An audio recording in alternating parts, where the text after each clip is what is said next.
За. Манайх болохоор 286 гига оршихуй багийн 286-аас 300-ийн хооронд байгаа юм байна. Тийм 300-ийн хооронд гэх. Тэгээ бид нар яасан гэхээр осол гэмтэл золгүй явдал гээд тэрийг бас уншчихъя гэд ярилцлаа. Илүүдэхгүй илгүүдгээд арьс хүртэл явчих гэж ярьлаа. Болох уу лавга? Тийм. За тэгээ. За тэгэхээр хэдүүлээ нөгөө толгоор хөдөлгөөний аппарат гэсэн бүлгээс эхэлж ярих юм биш үү? Тэх нь байна. Тийм. Зөв манайхаа. Зөв байна. За гэрлээг чиглүүлэх үү? За тэгээ. Тулгуур хөдөлгөөний аппарат. Тулгуур эрхтний буюу яс булчингийн тогтолцоо нь арга яс тэдгээрийн үе мөч булчингаас бүрднэ. Тулгуур эрхтний тогтолцооны үүрэг. Нэгдүгээрт тулгуурын арга яс нь бүх биеийн тулгуур юм аа. Зөөлөн эд эрхтнүүд ясанд бэхлэгддэг. 2. Хөдөлгөөний булчингийн тогтолцоо нь булчингаар удирдагдах хөдөлгөөний толбоос бүхий хөшүүргийн систем юм аа. 3 дугаарт хамгаалалтын арга ясанд амин чухал эрхтнүүдийг агуулах хөндийнүүд байдаг. Нугасны шингэн, нугасны сувагт, гавлын ясанд тарих цээжний хөндийд, зүрх уушиг, арцхийн хөндийд, шээс, бэлгэсийн тогтолцооны эрхтнүүд агуулгадж, хамгаалагдж байдаг. 4. Эрдэсийн тогтолцоо. Яс бол фосфор, кальц, төмөр, цэсийн эрдэс давсны агуулга юм аа. 5. Цус төлжүүлэх. Цусны болон дархлааны тогтолцооны эсүүд нь ясны чөмөгний цус төлжүүлэх үүдлээсээс үүсдэг юм аа гэж байна. За, арга яс нуруу. Арга яс бол бидний биеийг дэмжих бат бөх тулгуур юм аа. Яс нь хатуулгийг бэлэгддэг. Үе мөч бол бидний арга ясны хөдөлгөөнийг хангаж уян хатан болгодгоо. Хүний нуруу латин эс үсэг шиг хэлбэртэй бөгөөд амортизатор шиг ажилдаг аж. Дуу нуглам яс зөөлөн завсрын дискний ачаар нэг талаар их бат бөх байгч нөгөө талаар уян хатан байдаг. Нурууны энэхүү өвөрмөс бүтцэн нь хүнийг босоо байрлалд байлгах нуруу хөдөлгөөнтэй байх боломжийг нь олгодог байна. Нуруу бол амьдралын суурь тулгуур төшиг баталгаа мөн амьдралын уян хатан дэмжлэгийг бэлэгддэг гэж байна. За, хүмүүсийн ярианд мүлхэх, өөрийгөө доромжлох утгаар түүний амьдрал төшиг тулгууртай, хөл дээрээ бат бэх зогсох, даахын аргагүй ачаа гэх мэт хүний дотоод байдлыг илэрхийлсэн үг хэллэгүүд ихэвчлэн хэлэгдэж байдаг. Нуруу нугасны асуудал нь амьдралын дэмжлэг тулгуур туслалцаа дутагдж байгааг илтгэнэ. Та амьдралыг төвчхийн аргагүй ачаа байнга төвчих ёстой бэрхшээл гэж ойлгодог байна. Нуруу нугасны За энэ дээр За ер нь бол тэгээд арга яс нуруу хамгийн амьдралын хамаг суурь юм гэж байна шүү дээ, тийм? Тийм. Одоо бидний жинхэнэ тэгээд юм бат бөхийг бэлгэлдэг гинэ. тэгсэн ингээд нуруу хөдөлж одоо хүмүүс тийм хамгийн гол хөдөлгөөнийг хангах нь байна. Нөгөө ясаатай хүн гэж бас идэг шүү дээ, тийм? Ясаатай хүн өвдсөн хүмүүсийг тэгээд идэг шүү дээ. Энэ их ясаатай хүн юм байгаа юм. Тэгэхээр бас энэ яс байна гэдэг чинь яс чинь тэгээд аюул олон ингээд үүрэгтэй шүү дээ. Ерөнд болдгуурын хөдөлгөөний үүргийг биднэрт гүйцэтгэж гин, хамгаалтыг ингээд хамгийн түрүүнд байлгаж гин, эрдэс нөгөө биднэрт маш чухал байгаа тэр эрдэсүүдийг дэмжиж гин, цусыг төлжүүлж гин. За тэгэнгүүт энэ маань тэгээд эргээд бас амьдрал дээр биднэрт тэр одоо амьдралын сүр тэр нэг үзүүлэлтийг бас бий болгож өгч шүү дээ. Тий, тэгээд одоо энэ дотор байж байгаа бүхэл бидний биеийн дотор байж байгаа зөөлөн эдүүдийг хамгаалж идэг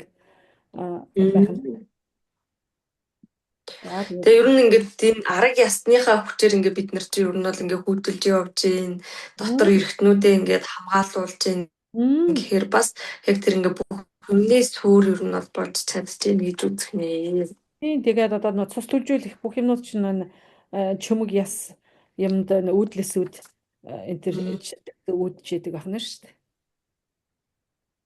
Тэгээд бидний босоо байлгаж нуруу нугасны асуудал нь өвдсөн хүнийг болвол Амьдралд нь дэмжлэг тулгуур тусалцаа дутагдсан хүн юм байна да гэж харах юм биш үү? Тий, яг. Тийм байна те. Тийм хүмүүсийн яриад одоо ингээд нөгөө нэг нуруу Нөгөө нөхцөл ярьдгүй ихтэй амьдрал маань одоо төшөг тулгуурт дотоод байна. Би одоо даахын арга Дэмжлэг байна. дутагдсан хүн юм Гэл байна ингэж да. яж. Тэгээд нуруу нөхцөлч гэж харах юм байна. тийм биш. Энэ бас аюул чухал юм. Ер нь л одоо Монгол ирж байгаа ер нь ингээл Монгол хүмүүсийн ихэнх нь л нурууны суулттай тийм мэдрэлийн судлаад дарцсан.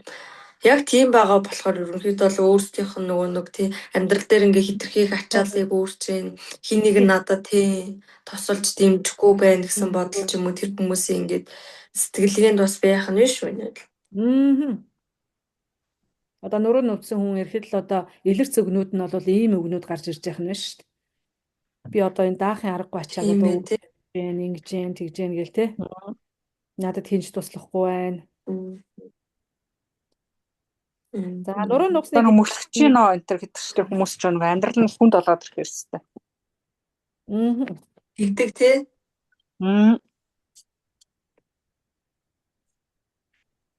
За дараагийнх нь төгөл. Дараах нь өргөжлүүлэх үү? Та маань унших уу? Тэ энэ дээр ингэсэн байна л да. Одоо энэ нэг үйлчлүүлэгч орж ирсэн байна л да. Нуруу нугсны гэмтэл авсан нэгэн эмэгтэй ирсэн юм аа. Гэмтлийн далд ухамсарын шалтгааныг олж мэдэх явцад тэрээр эмчээ би нөхрийнхөө дэмжлэгийг хизээж мэдэрч байгаагүй л дээ гэв. Юун дээр гэж асуухад эмэгтэй хүн үргэлж эр хүний дэмжлэгийг мэдрэхийг хүсдэг гэдгийг та мэднэ шүү дээ. Гэхдээ би үүнийг мэдрэхгүй л байна. Тэр надад хайргүй зөвхөн хүүхдүүдээс л болж хамт амьдардаг юм шиг мэдрэмж төрж байсан. Мөн материаллык дэмжлэг тийм ч их байсангүй гэв. Ихэнхдээ мөн санхүүгийн болон материаллык сайн сайхан байдлын талаарх айдас нь нурууны доод хэсгийн асуудалд хүргэдэг байна гэж. Саяхан би найзтайгаа уулзахаар очиход сонсож өнөөдөр бүтэн өдрийн турш нуруу өвдөж бүр хөл рүүгээ дамжиж өвдөөд байх юм. Юутай холбоотой бол гэж тэр надаас асуув. Чамд мөнгөтэй холбоотой санаа зовж байгаа асуудал байгаа болтой гэж би түүнд хэлэхэд яг тийм. Өнөө өглөө би их хэмжээний мөнгө хүнд өгөхдөө буцааж өгөх хэсгийг нь мэдэхгүй их эргэлзсэн юм байна гэв. Нурууны остеохондроостай хүмүүс ирэхэд тэдний амнаас дараах бүх хэллэгүүдийг байнга сонсож болно. Би энэ бүх ачааг өөрөө өөрсөн. Би амьдралдаа хитрхи их зүйлийн төлөө хариуцлага үүрч байна. Энэ бол миний хувьд даахын аргагүй ачаа. Хүү маань миний мөрөн дээр суугаад хөлөө унжуулчихсан мэт санагдаж байна. Энэ бол миний хүнд тавилан бөгөөд би түүнийг амьдралынхаа туршид тээж явах ёстой. Миний өмнө нэгэн залуу бүсгүй сууж байна. Түүнийг эмчэд үзүүлэх болсон шалтгаан нь нурууны өвдөлт байлаа. Эмчээ би амьдралынхаа туршид хүн бүрийг бүх зүйлийг өөр дээрээ чирсээр ирлээ. Би нөхрөөсөө илүү цалин авдаг болохоор намайг мөнгө үйлдвэрлэдэг тижээгч гэж хардаг байсан. Бас би эцэг ихтэй ч тусалдаг. Дээр нь миний амьдрал бас нэг загалмай байгаа юм л да. Тэр нь миний хөгжлийн бэрхшээлтэй ах минь юм. Түүнд ч миний тусламж хэрэгтэй байдаг юм. Өвчин хүний үжид зогсны дохио юм аа. Хоёрд бичсэн. Хэрв та намайг ямар их ядарч байгааг энэ хүнд ачааг авч хаяхыг хүсэж байгааг мэдсэн болж надад туслаач хайртай хүмүүсээ баяр баясгалантай амар амгалан байдлаар халамжлахыг надад зааж өгөөч гэв. Амьдралын сайн муу бүхнийг баяр хөөртэйгээр төвчих ёстой гэдэгт би итгэдэг. Эцсийн дүнд бидний амьдралд хандах өөрийн хандлага үүнийг ачаа болгон хувиргадаг юм шүү дээ. Тиймээс бусад хүмүүсийн асуудлыг мөрөн дээр үүрхээсээ өмнө эхлээд өөрийн амьдралаа зэгцэл, өөрийн ертөнцийг үзэх үзлийг шинжил.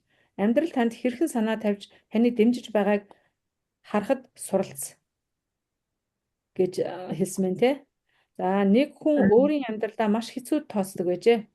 Тааламжгүй нөхцөл байдал ар араасаа урсан гарч ирдэг байлаа. Түүнд ямар ч гэрэл гэгээ байхгүй мэт санагдаж байв. Тиймээс тэр бурхандаа хандан бурхан минь би яагаад ийм хүнд хувь тавилантай хүн юм бэ? Миний амьдралыг хөнгөвчлөх боломж байхгүй гэж юу хэмээн асуудаг байж.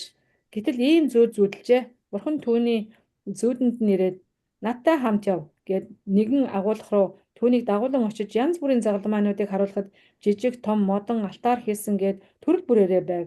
Бурхан за алив таалагдсан нэгийг сонго гэж залуу алтан загалмаа руу ойртож очиод түүнийг өргөх гэж оролцсон ч хөдлөгч чадсангүй. Өнөч чулуугаар чимгэлсэн гоёмсог загалмай түүний анхаарлыг татав. Түүнийг өргөх гэж оролцсон ч бас болсонгүй. Тиймээс илүү энгийн загалмай хайж эхлэв. Гэтэл тэд бүгд хүнд эсвэл том хэмжээтэй байв. Дараа нь агуулгын хамгийн буланд тэрээр хамгийн жижиг бөгөөд хамгийн хөнгөн загалмайг олж харав. Бурхан би үүнийг авч болох уу? Надад үнэхээр таалагдлаа гэж хэлэхэд ав гэж бурхан хариулав. Энэ бол таны одоо хүртэл тээж явсан өөрөндөн загалмай юм гэжээ. Бид бүхэнд ямар ч сорилтыг даван туулах маш их хүч чадал өгөгдсөн байдаг аж. Бурхан хэн нэгний нуруунд түүний дааж чадхаас илүү ачаа өөрөлдөггүй. Бурхан хүний хүч чадлаас давсан сорилтыг өгдөггүй юм. Та өөрөө өөрийнхөө ертөнцийн төлөөх хариуцлага үүрэх тусам таны амьдрал илүү хялбар болж байгааг мэдрээрэй. Гин буруу, гомдол шүүмжил, зэмлэл зэрэг хүнд ачаа таны мөрөн дээрээс алга болно. Тэгээ ерөнхийдөө өөрийгөө үнгүйдүүлэх, зөрчил нь тулгуур эрхтний тогтолцооны өвчний гол шалтгаануудын нэг юм. Хүн өөртөө өөрийн хүч чадвартаа эргэлзэж, өөрийгөө сул дорой, чадваргүй гэж үзвэл амьдралын гол тулгуур болох өөртөө итгэл өөрийн бурханлаг мөн чанараа алддаг юм аа. Хит их амьдралын ачааг нуруундаа үрж явдаг хүмүүс сэтгэлдээ бол өөртөө эргэлзсэн, өөрийгөө дорд үзэх мэдрэмжийг хүлээн авдаг болохыг би анзаарсан. Ийм маягаар тэд бусдаар хүлээн зөвшөөрүүлж хайрлагдахыг эрмэлздэг гэж байна. За яри одоо сайхан. За түмээгч тэр ихний жишээн дээр та тайлбарах уу? Тэр нуруу нухсны гимтэл авсан нэг юм ихтэйгээ. Тэгээ. Би үү гэж боддоггүй. Таны үзэл бодлыг сонсъё. Нуруу нухсны гимтэл авсан нэг ихтэй ирсэн юм аа гэмтлийн талд. Нөгөө нөхрийнхээ дэмжлэгийг хизээш мэдэрч байгаагүй тий.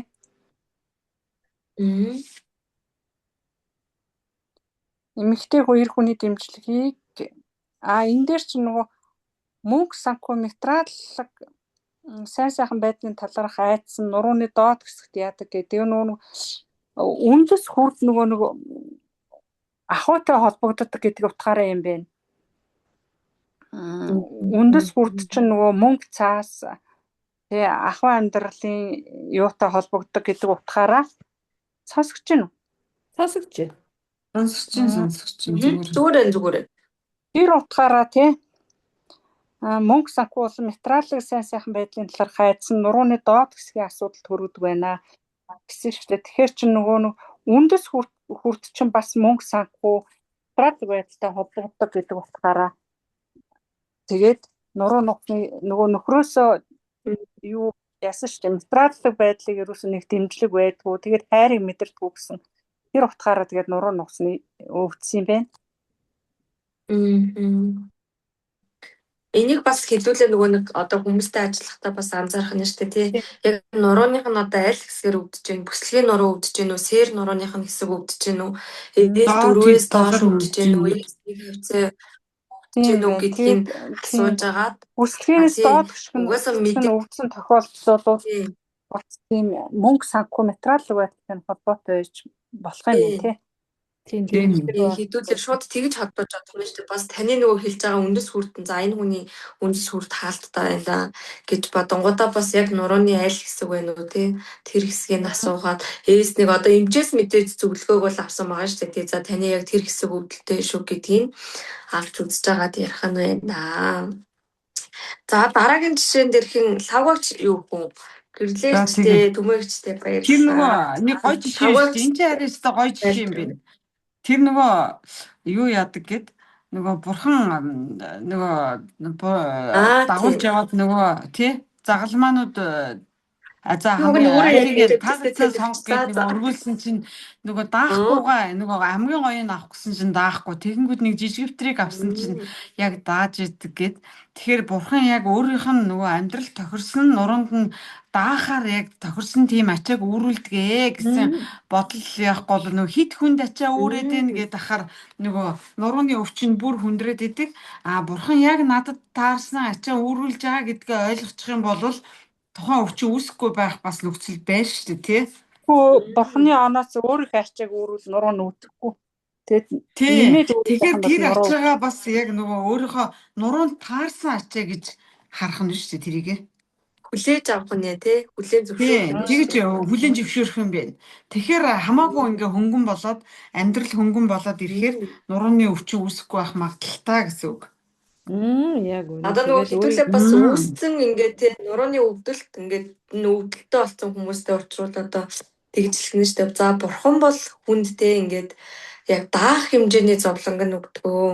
Магадгүй энийг чи ингээд давж гараад чадах учраас бурхан чамд энийг өгсөн юм шүү гэдэг тэр нэг үзэл хандлагыг өгөөд өвдсөн байгааг нь бүлээн зөвшөөрүүлээд тэгэхээр нөгөө хүн за бурхан надад нэг тийм давагдшгүй дааж чадахгүй зовлон бол өгөөгүй мэн. Энийг би ингээд давж чадах юм биш үү гэсэн тэр нэг урам зориг өөртөөс бодгож авах нь шүү дээ тий. Тэгээд нөгөө өөрийгөө үнгүүтүүлэх нь ерөөсөө гол нь юу яах нуруу өвдөх шалтгаан болдог гэж шүү. Тэгээ өөрийнхөө хүч чадлыг дутуу үнэлнэ. Өөрийгөө сул дорой гэж боддог. Тий. Бид нар ч одоо маш их сэтгэлийн хүч чадал бол маш их байгаа шүү дээ. Тэгэхээр өөрийгөө бусдаас доогуур үзэл би тэрнээс одоо хүч чадлаараа чадвараараа муу гэл ингээл бусадтай өөрийгөө харьцуулаад өөрийнхөө сул дорой гайхаад ивэл тэгээд бас нурууны өвчин үүсэх шалтгаан болно. Өөрийнхөө бурханлаг мөн чанараа алддаг байх нь. Тий. Тийм ээ шүү дээ. За лавгагч өөр юм хэмээн юу юм бэ тэр биш нөгөө хөгжлийн бэрхшээлтэй хүүхдтэй хэдэн жил ажилласан шүү дээ. Тэгээд тийм хүүхдүүд эцэг эхчүүд ер нь тийм ойлголттой болсон байт юм билээ. Яаж чадах ачаагийн дүүрүүлдэг гэсэн тэгэл тэгж бодоод хүүхдээ яадаг гэл. Тийм үү. Чаас тэгээд тэр нь хүч өгд юм шиг байна. Тийм үзэл. Тийм бэ. Тийм бэ тий.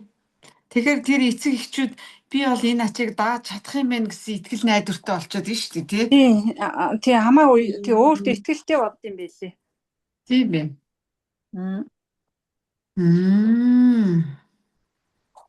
Эцсийн дүн бол бидний амьдралд нөгөө хандах хандлага л ачаа болгоод хувирчдаг байх нь тий. Хандлагаас анхаарах нь.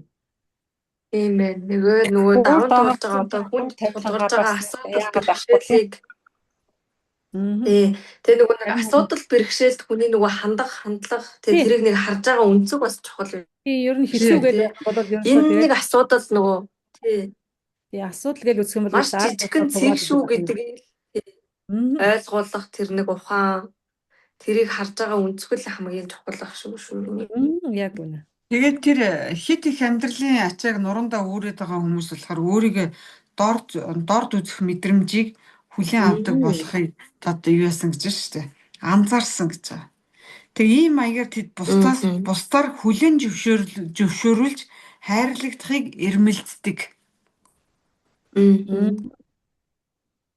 Нөгөө бүр нэг зовлонтойгоо хувьд эвлэрсэн. За энэ зовлон би ингээд угаасаа л энэ зовлон би ингээд надад бурхан өгцөн гэдгээ бүр эвлэрээд тэгээд тэрийгээ ингээд нөгөө бусдад нэг хүлээн зөвшөөрүүлээд за энэ угаасаа л нэг зовлонтойгоо нүр тулж байгаа энийг нэг өрөвдөө хайрлая гэж нөгөө бусдаас тийм нэг дэмжлэг авах гэдэг хүмүүс бас идэг шүү дээ. Өрөвдүүлэх гэдэг тий. Тийм. Тэр чинь л өөр. За дараагийнхын жишээг тавгаарч уншиж бас. Өөр нэг сонирхолтой жишээ татъя гэнэ. Өсвөр наснаасаа эхлэн нурууны өвчтөй байсан нэгэн эмэгтэй манай семинарт хурж ирвэ. Тэрээр 70 тухамсарлууга хандан энэ өвчний шалтгааныг мэдхийг хүсгэд хэсэг хугацааны дараа ээжийнхэн дүр төрх гарч ирсэн аж. Өвчин нь юутай холбоотой болохыг би ойлголоо гэж тэр хэлв. Би 12 настайгаас л ээжийг үзэн яддаг байсан учир нь тэр үргэлж хүмүүс таалагдах гэж өөрийгөө болон бусдыг ч мартаж бүх хүнд таалагдахыг хичээдэг байсан юм а гэж байна. Одоо л би түүнийг ойлголоо. Гэхдээ хамгийн сонирхолтой байгаа бөгөөд аимшигтай зүйл бол би өөрөөсөө ч яг ижил зан авирыг анзаарч эхэлсэн гэж тэр үргэлжлүүлэн хэлвэ. Нуруу нугасны хүндрэлийн бас нэг ностой шалтгаан бол бидний хувь тавилангийн өгдөөгүй зүйлийн төлөө хариуцлага үүрэх явдал юм а. Үнэн хэрэгтээ сүнс бүхэн энэ ертөнцид тодорхой үүрэг даалгавар зорилготой ирсэн байдгаа. Үүний дагуу хүн бүр өөрийн гэсэн шин чанартай ямар нэгэн үйл хэргийн төлөө ирсэн байдаг. Хүн амьдралаа мөнгө олохын төлөө зориулгатай өөрийн мөн чанарт үл нийцэх ажил үйлийг хийх явцад өөрийн чиг шугамаасаа хазаасаар удах тусам илүү холддог юм а. Аажмаар ийм ачаа төвчгийн аргагүй бол тэрхүү хувь талин тэсвэрлэхэд маш хэцүү болдог. Тиймээс хүн бүр өөрийн мөн чанар энэ ертөнцид ирсэн зорилгоо ухамсарлан өөрийн жинхэнэ замаар явах ёстой. Ийм зам нь хүч чадалт баяр баясгалан өгөх болно гэж. Энэ нөгөө өөрийнхөө сүнсний даалгаврын сүнснийхээ мөн чанар одоо хүний мөн чанар чинь өөртөөхөө мөн чанарыг бид нар чинь мэдчихээд байгаа шүү дээ. Нөгөө хайран дээр оршдог тий аз жаргалтай хайран дээр оршдог тэр мөн чанараа одоо мартаад мөнгөний хойноос тий ингээ яваад ах юм бол аянда тэр амьдрал нь бүр хэцүү болоод ингээ нурууны өвчин үүсэж эхлэв шүү. Тийм учраас хүн бүр өөрийнхөө мөн чанар энэ ертөнцид ирсэн зорилгоо ухамсарлаж гэж байгаа. Ирсэн зорилгоо ухамсарлаад тэгээд жинхэнэ замаар явах ёстой. Ийм зам нь тэгээ өөрийнхөө одоо мөн чанарыг ойлгоод яг тэр өөрийнхөө мөн чанарынхаа замаар явах юм бол энэ нь одоо амьдралд баяр баясгал аз жаргал одоо юу гэдгийг өөрийнхөө дуртай ажлаа хийж байгаа гэсэн үг шүү дээ хүмүүс тийм.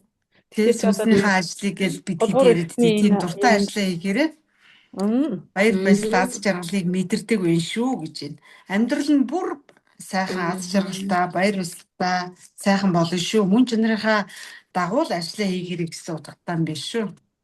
Яг үнэ. Тийм ээ. Тийм шүү дээ. Одоо тэгтээ залуучууд ихэнх нь өөр манайхаас тийм юм байна уу? Одоо залуучууд ихээр чинь би даалгавартай ирдэг гэдэг.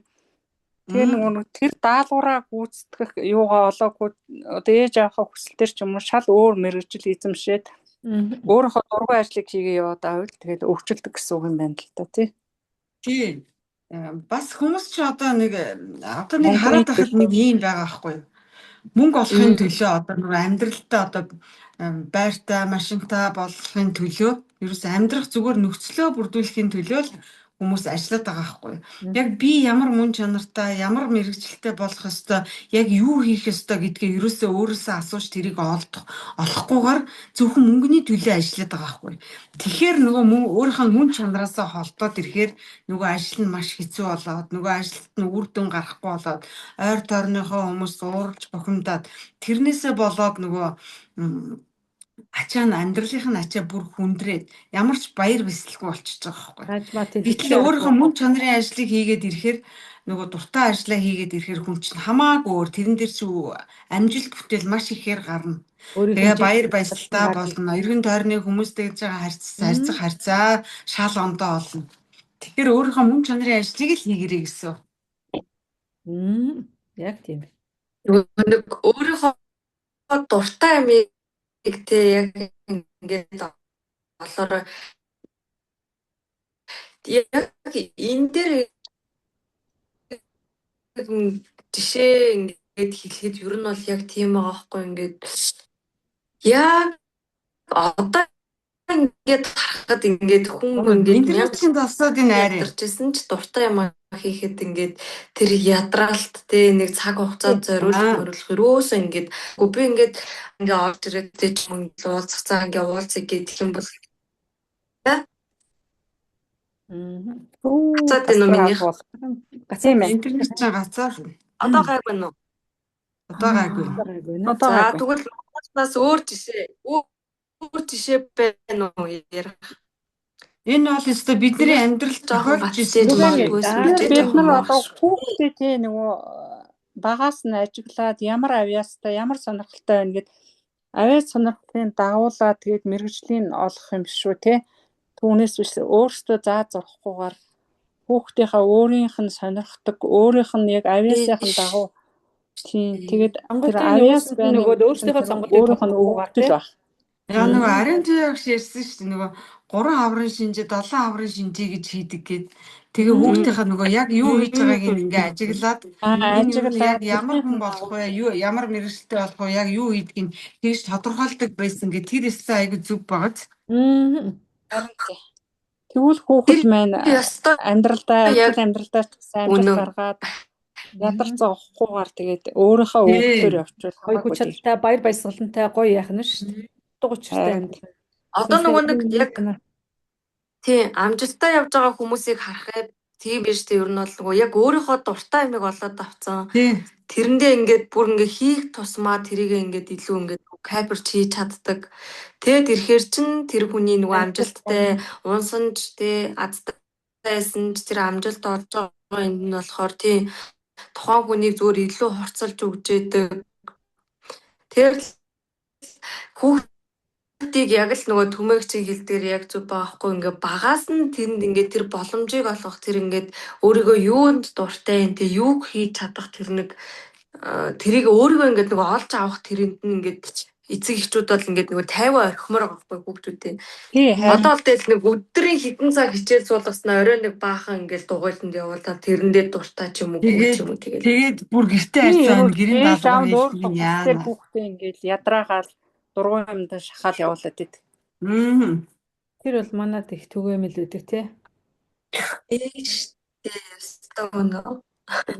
Тэгэхээр ингээ манай ээж аав чи ингээ намайг баг байхад хөдөөд байсан байхгүй. Би ингээ эмээгийнхаа хажууд тэнгууд ингээд надад нэг ч хүн ингээд даалгавраа хийгэж хэлж байгаагүй чи юунд дуртай юм ч гэж асууж байгаагүй яг ингээд бүх юмыг ингээд өөрөө эрэлхийлж хайсараад ингээд орж байгаа байхгүй тэнгууд би ингээд хинд ч одоо ингээд захирагдахгүй тэр сэтгэлгээ маань ингээд нөгөө илүү нэг тийм задгаа гарч ирж чаддаг болсон. Тэгэхээр ч хүн бас илүү хөгждөг юм лээ шүү дээ ер нь бол хараат бус амьдраад ирэхээр чи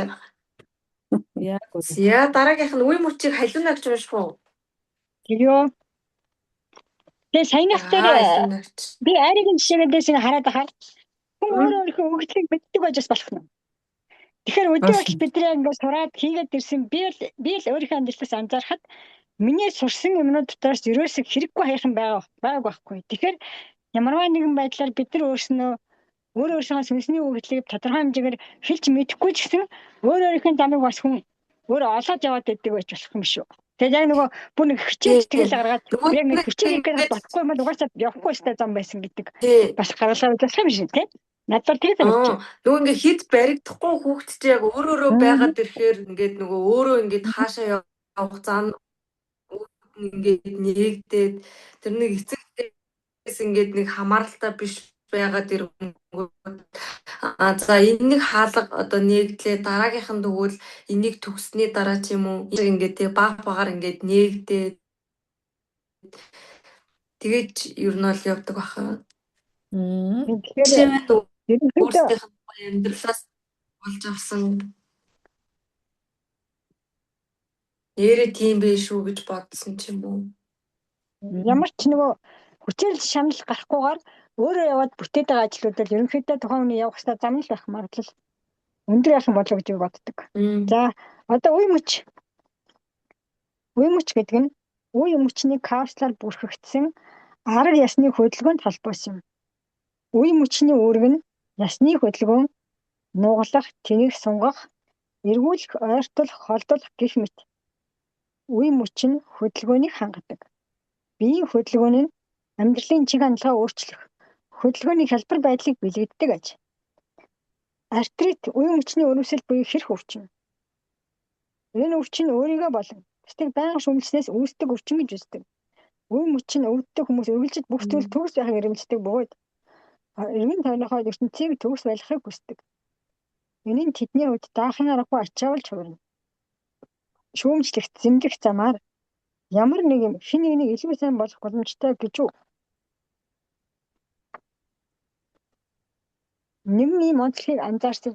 Хэрэг өвчтэй хүмүүс байнга шүүмжлэх хүмүүстэй л хөвчлэн өөрөө татагддаг гэж. Учир нь тэд өөрснөө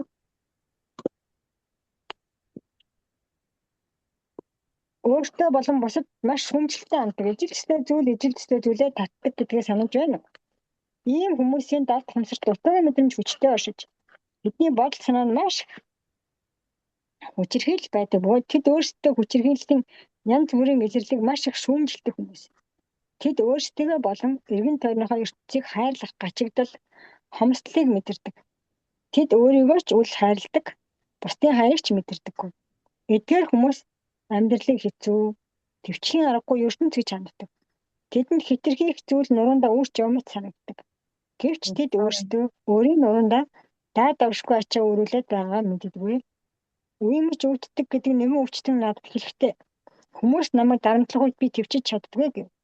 Гэвч ахмад нарснууд үе мөчний өрөвсөл Артроз яагаад түгээмэл байдаг вэ? Учир нь тэд өөрийн хуучин ихтгэл өмшөлтөд зогсон болж нуруу хөшүүн уян хатамс байдагтай холбоотой. Наснууд маань би хинт ч хэрэггүй.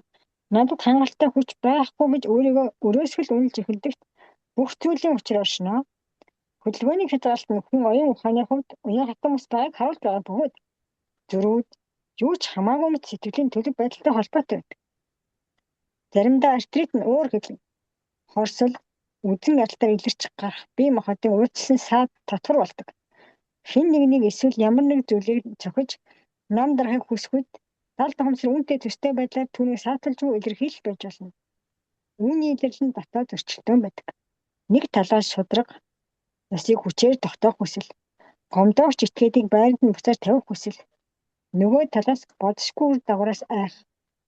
Ерөнхийдөө бидний мэдрэх аливаа өвдөлт анхандаа өөр хэн нэгэнд зориулагдсан байдаг.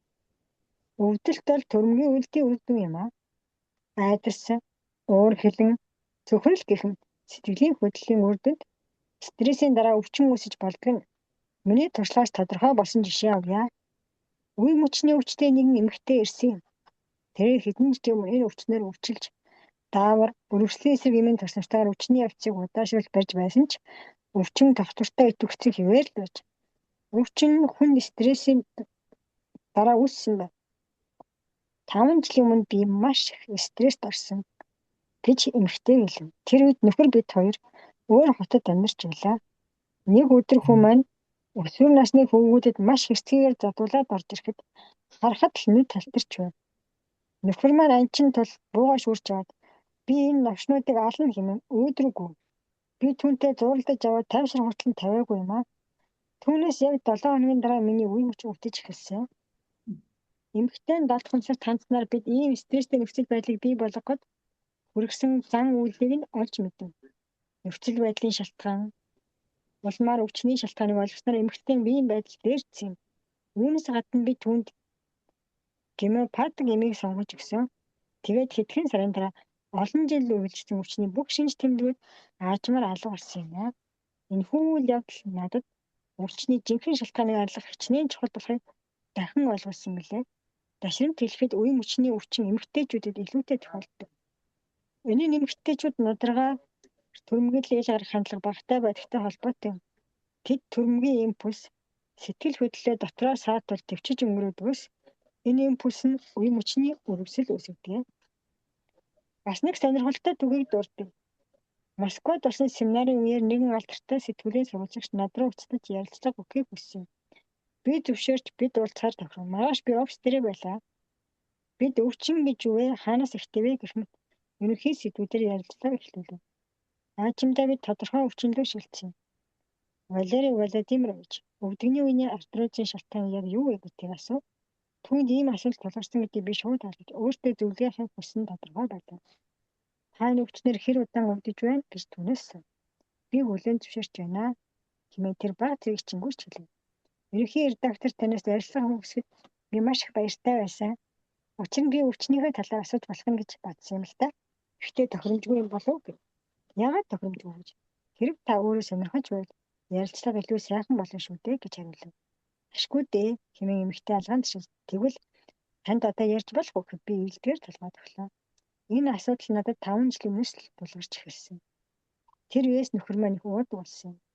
Бид байнга хэрэлдэж магаддаг болов. Бид бүр салхтааж тулсан. Чи би түүнийг орхиж чадаагүй.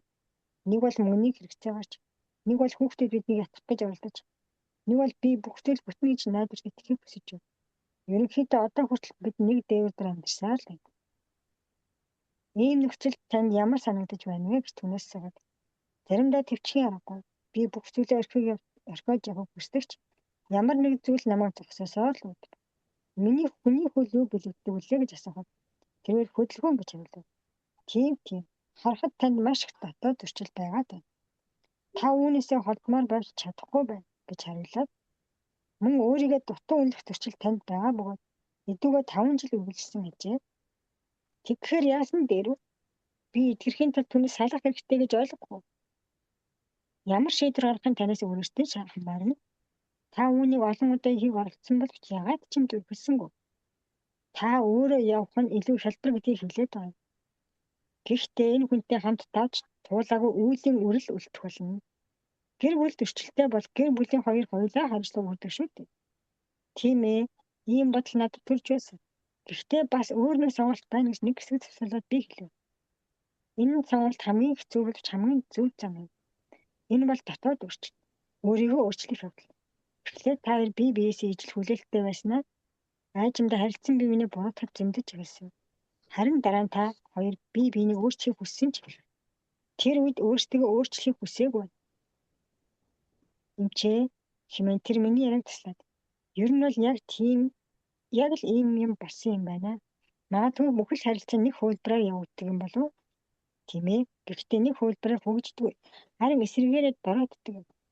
Өвчин бол бидний хөгжил зогсны дохио гэдгийг сануулъя хэмээн би үргэлжлүүлв. Гэр бүлч адил амьд организм. Нэгдмэл тогтолцооны хувьд бас хөгжих ёстой. Мөн гэр бүлч харилцаа хөгжүүлэх шалгуур бол нөхцөлгүй хайр юм. Хуваа эрчийг зангаа татаж, жинхэнэ харамгүй хайрыг бэлхэж байвал гэр бүл өсөж төгсөрч түүний өмнө шинэ боломж шинэ хязгаар нэгдэж байдаг. Хэрэг та бүх зовлон зүдгээр гомдлоо хайр, даруй байдал болгон хувиргаж чадвал таны хөл эрүүл байхаас гадна харилцаа тань эрүүл байх болно.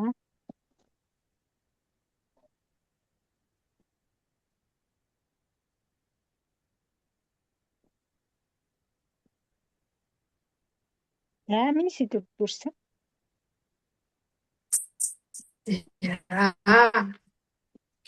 За баярлалаа илүүтэй. За өөр манайхнаас санаа оноогоо нэмэх хүмүүс байвал нэмж ярья бүгдээрээ. Манай угаасаа зүг юм шүү дээ. Excuse me. Багш нөгөө нэг ганцаар суулцсан дээр нэг хэрэг өвчин гээд бас гарсан шүү дээ тий. Та санаж байна уу? Тий.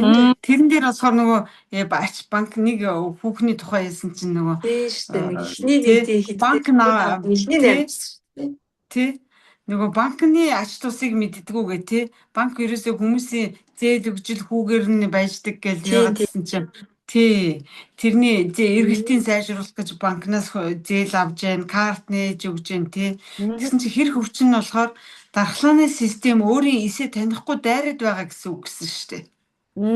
Тэр бусдын эсийг мэдгүй байх юм. Тий. Тий нөгөө бусдын тусгүйс мэддэггүй өөрөө тий. Бусдыг шүүмжлэх дархлааныхаа системийг идэж. Тий. Тийм учраас өөрийгөө иддэг. Тэгээд тэр хүний өвчин болохоор нөгөө яг тэрнтэй ижилтгэн хорвоо ертөнцийн нийгмийн ач тусыг самдаггүй. Тэдэнд бүгдэд нь ерөөсө талархдаггүй дандаа шүүмжлэлтэй ханддаг тийм хүн байсан шүү дээ, тий. Тэгээ бас өөрийгөө ч бас шүүмжилдэг. Тий, өөрийгөө шүүмжилдэг. Тий. Эргэн тойрныхоо ертөнцийг төгс байлгах юм. Яг энэ дээр нэг манай нэг найз байгаа. За сая идэгрэлт суусан. За. Тэр хөвчтэй юм уу? Тэр найз маань бас яг ингээд сая ингээд сонсдгийсэн чинь нэрэл ингээд байнга өөрийгөө шүүмжилдэг байхгүй юу? Хэр хөвчтэй. Тэгээ бас ингээд ангийнхныгаа ч гэсэн ингээд сургуулийнхныг ингээд байнга шүүмжлээл яа.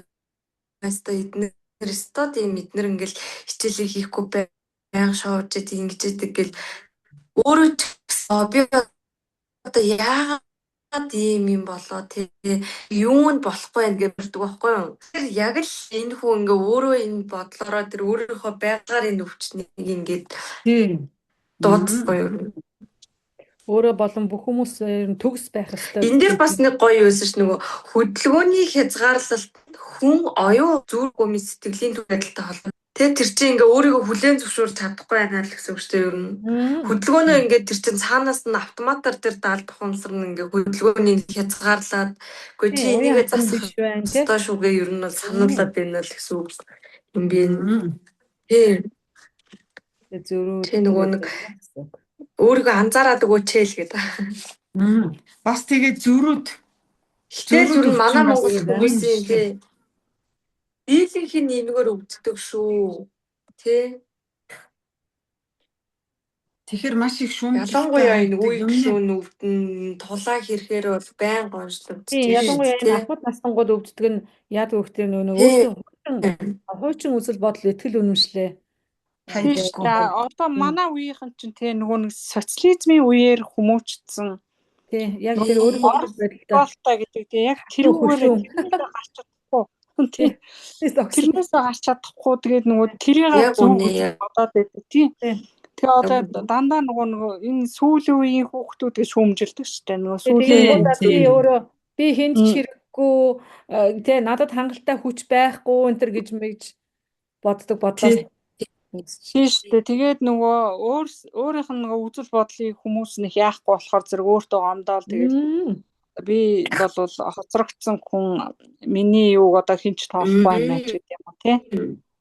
Ямар ч хэрэггүй бол ямарч гэл одоо үнснээс үүсдэг баг. Заримдаа нөгөө нэг уур хилэн хорсол үзэн ядалтаар илэрч гарч. Тийм ах үү. Тэгээд чи бухандаа гарахаар тэгэл тэг нөгөө нийтлэг юу вэ шүү дээ. Одоо нөгөө улс төрөө ингээд шүүмжлээл нийгмийн нийтлэг өвчин гэж баг хармаар юм шүү. Баг ингээд том маасаар тий. Тэгэл ингээд байнга мэдээ үзэл ингээд хүмүүс хүүхдүүдийг шүүмжилдэг. Тий. Энэ том маасын өвчин гэж хэлмээр байдаг баг. Тий, яг үнэ. Масын өвчин гэж хэлнэ. Тэгээд баг масаар өвдөд байгаа гэдэг бас. Тий. Өнөөдөр өглөө хүртэл би ээж охоо заяа тулаад хэрэгтэй ингээ хоёулаа нэг нь жоохон ингээд сүүлийн шат нөгөөх нь дүнгийн эхэлж байгаа шатан дээр яасан аахгүй уулцсан. Тэгээ бас л юм ингээд амар хүнжилдэг хүмүүс л өөрийгөө буруутгаж өөрийгөө сүлжиж. Тэгээд үе мөсөн бас хөвчтэй.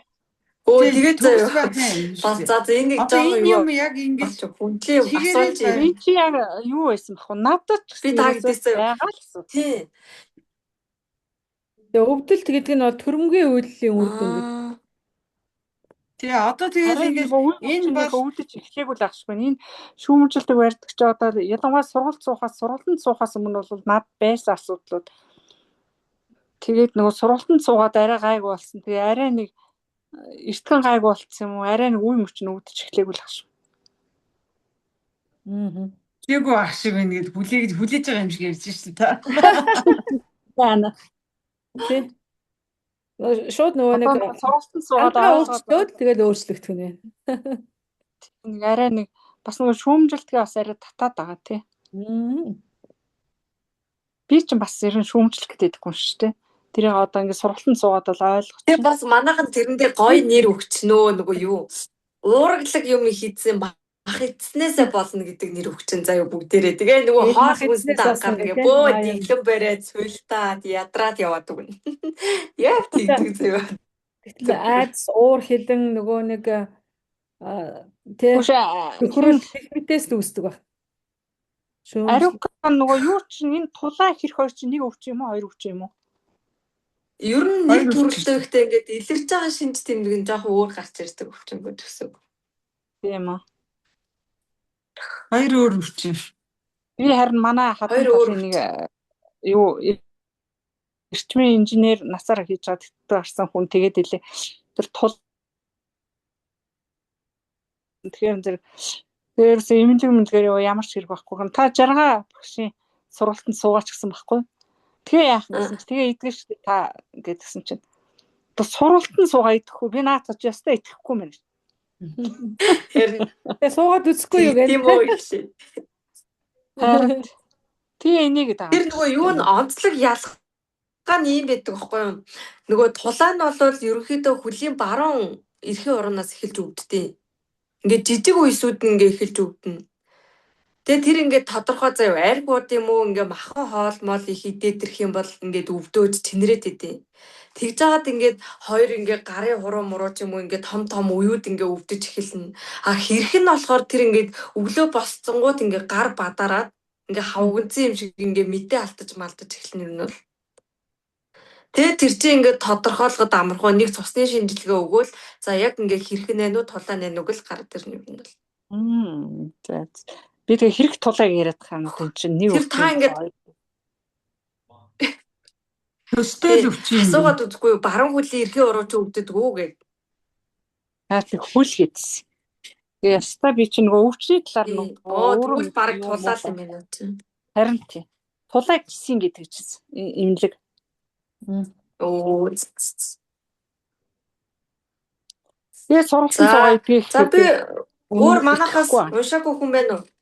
Булчин би булчин уншиж. Төмөөгч унших уу? Тий. Та уншаагүй үстэй. Уншаагүй. Хүний биеийн булчинг арга асны буюу хүндлэн судалт, гүлгэр, зүрхний гэсэн 3 төрөлд хувааж болно. Хүндлэн судалт булчин арга ясанд шүрмсөөр бэхлэгддэг. Энэ булчингийн булчингууд орон зайд биеийн хөдөлгөөнийг хангана. Эдгээр биеийн булчингуудыг биеийн тамирын ачаар хөгжүүлэх боломжтой. Гүлгэр булчин дотоод эрхтнүүдэд байрладаг. Гидс, давсаг, цусны, судасны хан гэх мэт. Түүний агшилтын улмаас стрессийн үед цусны даралт ихсэх, эсвэл хоол хүнс ходоод гидсний замаар дамждаг. Зүрхний булчин зүрхэнд байдаг бөгөөд бие махбодоор цусны эргэлтийг тасралтгүй хангах сонгомол үүрэгтэй.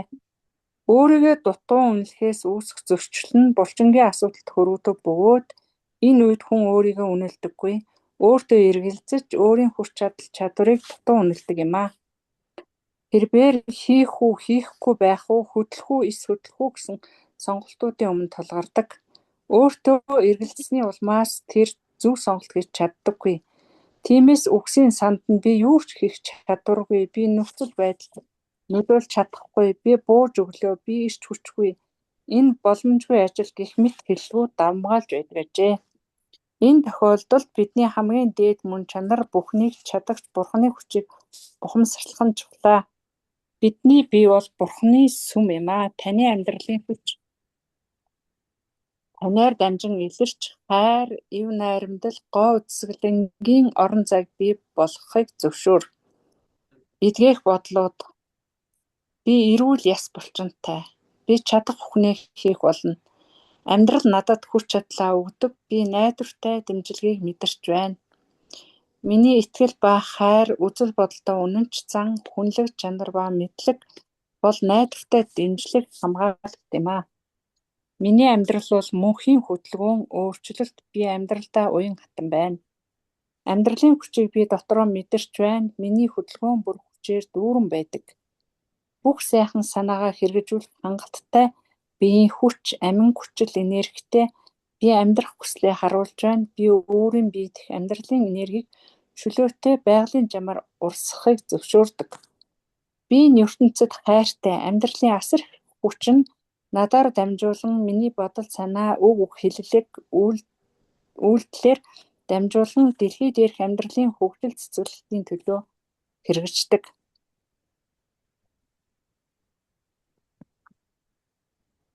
За ганц утсан байна. Булчин болохоор зэрэг хүндлэн судалт, ясны буюу хүндлэн судалт, гүлгэр, зүрхний гэсэн 3 төрөлд хуваад юм байна. Хүндлэн судалт булчин арга эрсэнд шүрмсөөрөө бэхлэгдэж оршдог. Энэ нь болохоор биеийн хөдөлгөөнийг хангадаг. Энэ хүндлэн булчин болохоор биеийн тамирын ачаар хөгжүүлэх боломжтой. Энэ гадна дэлхийн булчингууд юм байна тий? Тийм байна, харин тийм байна. Тэгээ энийг биеийн тамираар хөгжүүлж шүрмсөөр бэхлэгддэг юм байна. Тийм байна. Гүлгэр булчин дотоод эрхнүүдэд байрладаг. Жишээ нь гидс, давсаг, цусны, судасны хан гэх мэт дотоод эрхнүүдэд байрладаг булчингууд гүлгэр булчин гэдэг юм байна. Түүний агшилтын улмаас стрессийн үед цусны даралт ихсэх, эсвэл хоол хүнс ходоод гидсний замаар дамждаг. Тэр гүлгэр булчин агшилтын улмаас цусны даралт ихтэх буюу хоол хүнс ходоод гидсний замаар дамждаг юм байна. Тэр юу гэсэн үг лээ? Гүлгэр булчингийн агшилтаар хоол гидс ингээд нөгөө ходоод гидсэн дамжиж идэг юм биш агшилт сунахын тэр хөдөлгөөнөөр тийм бидний хоол хүнс ходоод гидсээр дамждаг юм байна. Автоматар яадаг байх юм. Тийм байна. Энэ гүлгэр булчин чинь ингэж агшилт сунж явах хэрэгтэй үстэй. Би агшид сунжиж хоолыг нөгөө найс зааш ингэж боловсруулах Түүний агшлын улмаас оролцсон юм байна тий. тийм тэгээд давсаг Хоол нөө боловсруулалтанд оролцдог гэсэн үг юм байна тий. Зүрхний хүчин болохоор зөвхөн зүрхэндээ байдаг өгөөд бие махбодоор цусны эргэлтийг тасралтгүй хангах тийм сонгомол үүрэгтэй гинэ. За ийм 3 үүрэгтэй булчин байдаг юм байна хүний биед. Өөрийгөө дутуу үнснээс тий. Булчингийн асуудал үүсгэж нь тийм байна.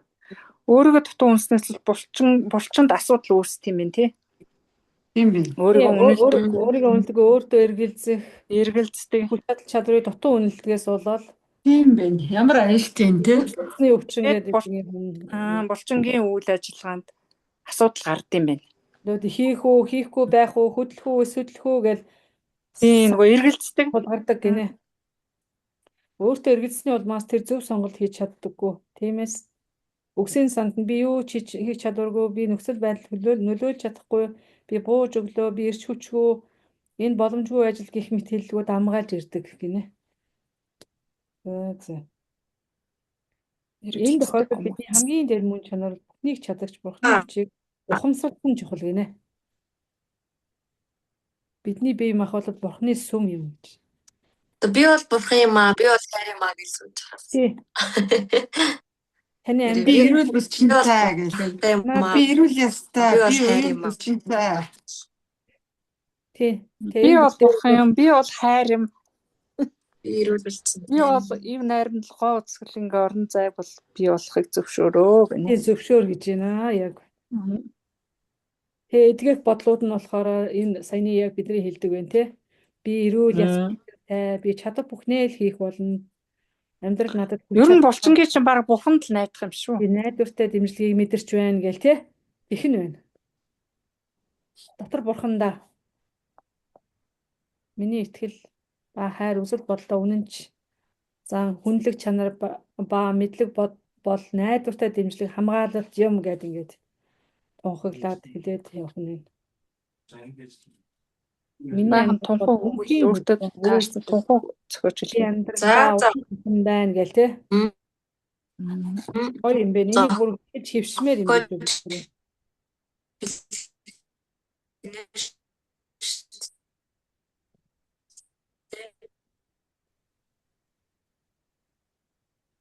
Осол гэмтлээ яах юм? Уншихгүй. Осол гэмтлээ дөнгөж ихтэй. Тэл орчих юм. Осол гэмтлээ унших уу? Ариука унших юм уу? Би унших уу? Өөр уншиг хүн байна уу? Би унших уу? Ариукагийн дуу тасалдаад байна.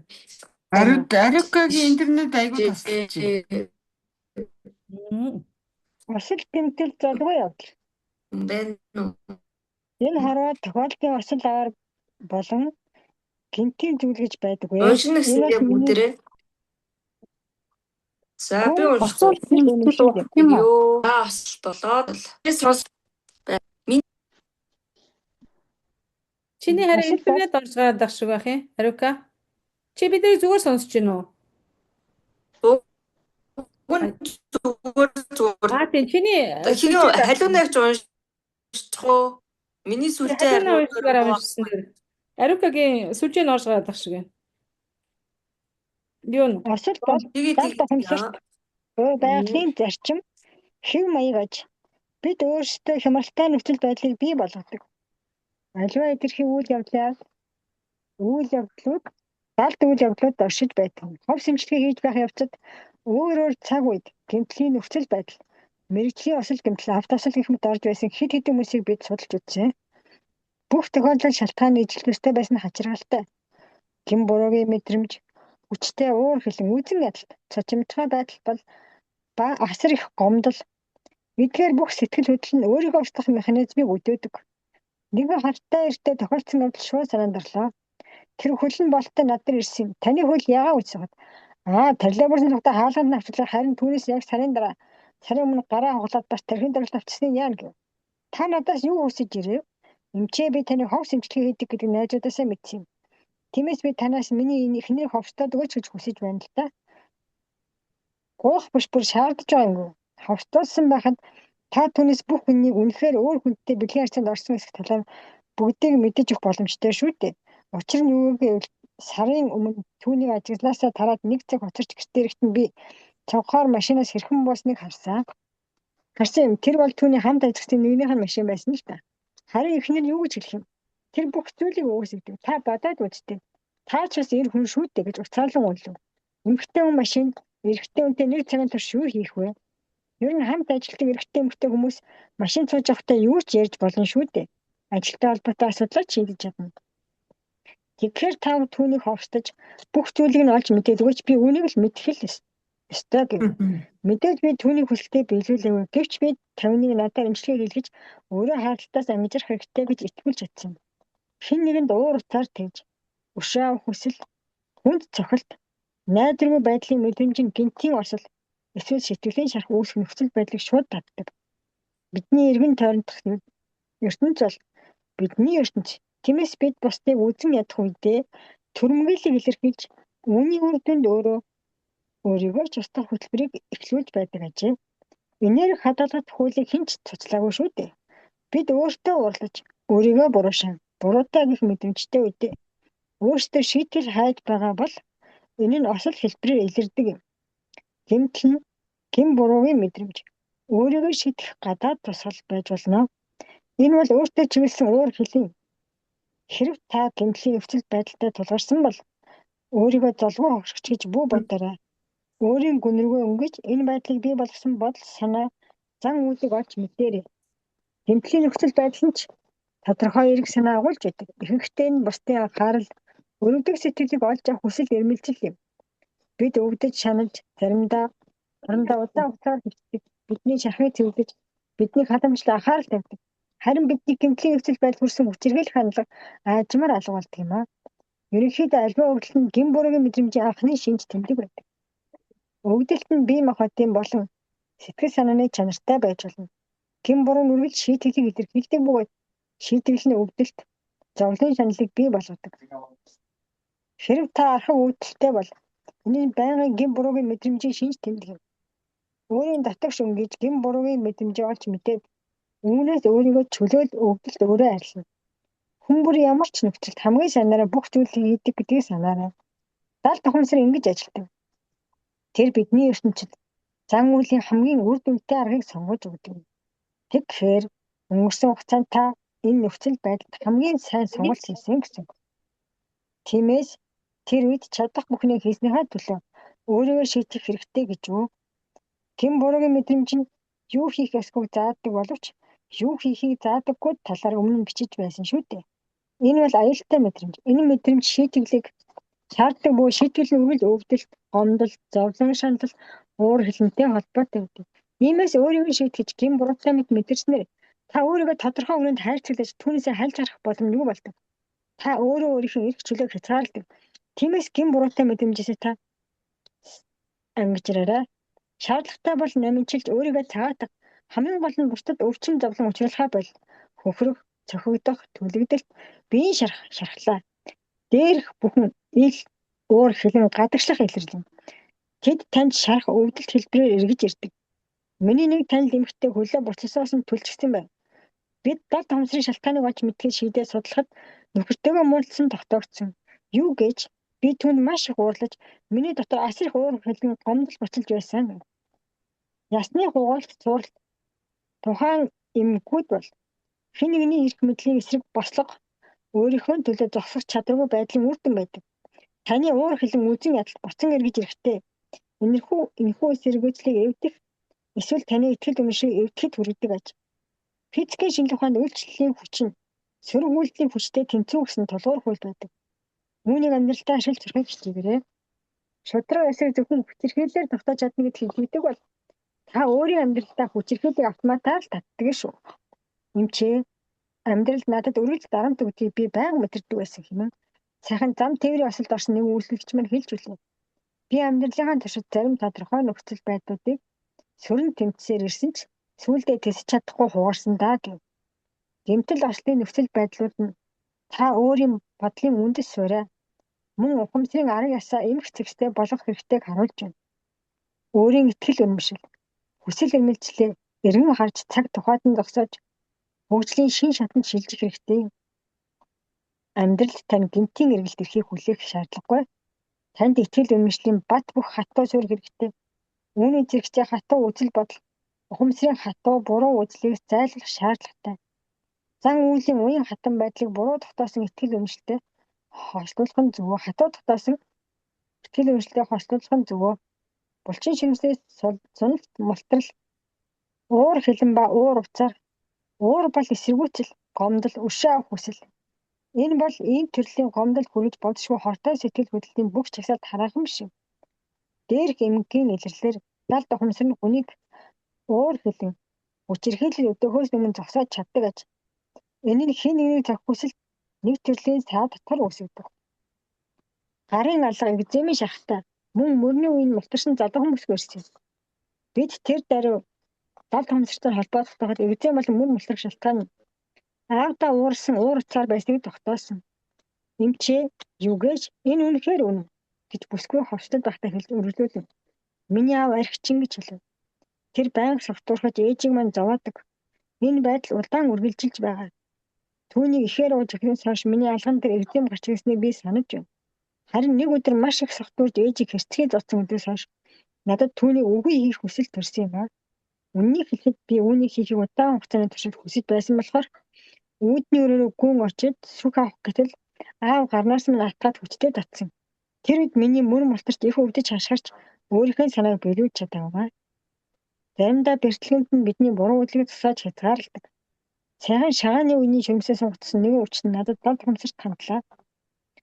Энэ бэртлээд дамжуулан ямар эерэг зорилгод хүрэхийг хүссэн бэ гэж би түүний далд ухамсараас асуув. Би таны аюулгүй байдал санаа тавьж байна гэж хариу өгсөн. Гэмтэл авахын өмнө тэр залуу нэг компанитай их хэмжээний мөнгөний гэрээ хийх ёстой байсан гэж. Тэрээр энэ гэрээ хууль ёсны хэсэгт эргэлзэж байсан ч тэр алхмыг хийхээр шийдсэн байв. Ингээд гэрээсээ гарч яваа шатан дээрээ бүдэрч шагаагаа мултарсан аж. Гэмтлийн улмаас тэр өдөр гэртээ үлдэхээс аргагүй байсан байлаа. 7 хоногийн дараа тэр компани дампуурчсан гэж залуу хэлв. Тэгэхээр би энэ хоёр үйл явдлыг ямар нэгэн байдлаар огт холбож үзэхгүй байсан юм. Хэдийгээр би түүнээс аврагдсандаа баяртай байсан ч миний далд ухамсар намайг халамжлах энэ зовлонтойгоо яагаад сонгосон юм бол? Та сайнаар эвэр хэлж байгаа тайлбарыг нь ойлгоогүй болоод л тэр. Тийм ба. Тэр компани хүмүүстэй анх уулзтаа л би ямар нэгэн муу юм өөрчилж мэдэрч байсан ч таагаа ирсэн юм аа. Эдгээрх бодлоод би эрүүл үзэсгэлэнтэй биетэй, эрүүл ястай, эрүүл жирэг булчинтай, хүчтэй уян хатан ширмэстэй. Би амьдралдаа итгэл үнэмшил, зан үйлийн уян хатан байдлыг эв найртай хослуулдаг. Би амьдралд итгэдэг. Миний амьдралын бүх зүйл ердийн явцаараа үргэлжилж байна. Бүх зүйл хамгийн тохиромжтой цагт, хамгийн тохиромжтой газар, хамгийн таатай нөхцөлд миний болон миний эргэн тойрондох ашиг тусын тул тохиолддог. Бичсэн юм байгаа тэгээд сарвчин Юуны дээд сарвчин байж байгаа.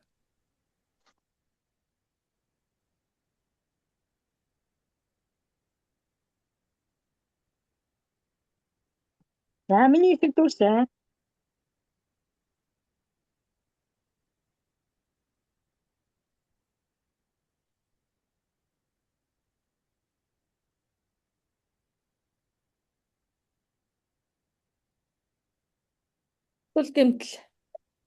Осол гэмтэл бол завгүй явдал нь хороод нөгөө гинтийн зүйл гэж байдаггүй гэж юм тий. Гинтээр тохиолдог энэ бол Би тэдний хуудас болцсон шүү дээ. тий хуудас маань болцсон. Одоо энэ дээр одоо энэ осол гэмтэл завгүй явдал дээр ярилцаад тэгээд дуусна юм тийм ээ. Тэгээ. За санаа оноогоо хэлээрэй манайхан. Ер нь цаанаасаа ирж байгаа өөрийнхөө хилэмжийг мэдрээгүй нөхцөлд тэрийг одоо яалтчгүй л далд ухамсар хамгаалах үүднээс үүсгэж байна л гэж бодож байна. Яг хөө тэр одоо бэртлийн хувьд л ослын хувьд л ерөөсөө л хэн нэгнийг хитвчтэй буруутгасан хэн нэгэнд уур хилэн үүсгэсэн байдлаа тэр нь хэдийгээр өөр хүнд хэлж байгаа боловч Дал томсор би чийг ялгадгүй учраас өөр дөр нь хэрэгжүүлээд байгаа нэг хэлбэр. Юм болов уу гэж би ойлгосон. Байгалийн зарчим хэм маяг гэж асал бол. Аа.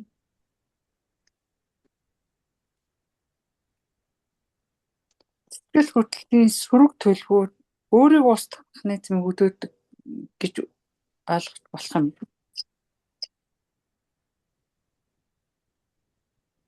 Тиймээс ослох юм гардаг гэж тийм. Тэгэхээр нөгөө хүчтэй уурал тийм. Гин буруугийн баримт хүчтэй уур хилэн үзэн ядах зочимтой байдал ба асар их гомдол эдгээр бүх сэтгэл хөдлөл нь өөрийгөө устгах механизмыг өдөөгөөд осол гэдэг орох өндөртэй байх нь тий. Энийг нь болох дээр одоо Синельников бол бүр гүн бат итгэл үнэмшилтэйгээр энийг нь тогтоосон байна шүү дээ тий. Өөрийнхөө нөгөө нэг практика юуны явцад тэгээд энэ нэрээ харддаг нэг залуу байгаа биз тэр эмчүүч гэсэн амар түрэмгийн хандж хэлж байгаа биз тий. Тийм түрэмгийн зан ч бас яа гэм энэ түрэмгийн зантай тэгээ эхнэрээ харддаг. Та одоо энэ ховс хийдэггүй юм чинь та бүр яг яасныг хэлээд үг энэ тэгээ тий. Энэ бол зөвхөн хардалтын хүнд шат биш шүү. Харин шүү дээ. Би танаас гуйж байна. Гуйх нь тэгэл бүр шаардж байна гэж байгаа шүү тий. Тий.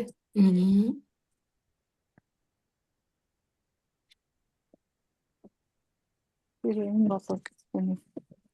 За хин гэрж өгч одоо рекордо зогсооч уу? За тэгээд одоо ингээ хідүүлэнгийнх нь юу боллоо шүү дээ тий.